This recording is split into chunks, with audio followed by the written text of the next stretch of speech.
UP के जनपद हापुड़ की तीर्थ नगरी में सन 1904 से भी पहले बहने वाली बूढ़ी गंगा को पुनर्जीवन देने का काम किया जा रहा है। स्थानीय किसान और अन्य लोगों ने करीब 13 लाख का चंदा एकत्रित कर बूढ़ी गंगा को दूसरा जीवन देने का काम कर रहे हैं और स्वयं एकत्र होकर बूढ़ी गंगा की साफ सफाई करने में लगे हुए हैं। आपको बता दें कि करीब 6 दशक पहले गंगा की पावन धारा हस्तिनापुर से लेकर गढ़मुक्तेश्वर नहर में लगकर बहती थी।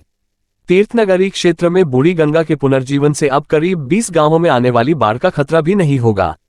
हर वर्ष मानसून आने के साथ ही दर्जनों गांवों के ग्रामीणों के माथे पर चिंता की लकीरें खींच जाती थी, मगर स्थानीय लोगों के एक सामूहिक प्रयास ने इस पूरे इलाके के हालात ही बदल दिए।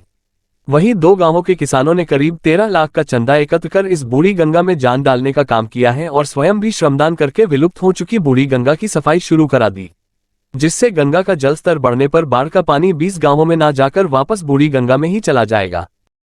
विनोद जी, बढ़िया काम हो रहा है यहाँ पे और लोगों ने चंदा उठा के बूढ़ी गंगा का खुदवाने का प्रयास करा है यहाँ पे।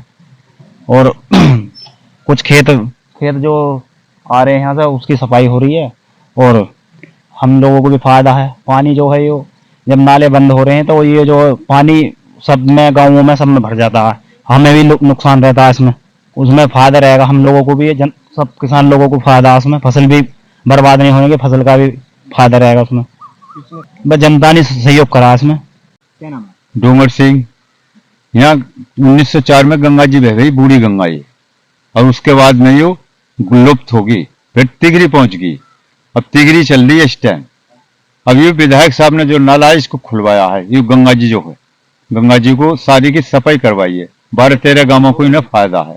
सबसे इनके पैसे लिए हैं, पैसे लेकर विधायक साहब ने भी दिए, 1 लाख दिए या 2 दिए, इस सफाई करवाई है, इसकी सहयोग से हुई है जी। फायदा खूब होगा, फसल जो इसमें पानी निकल जाएगा, तिंगे न फैलने का फसल में।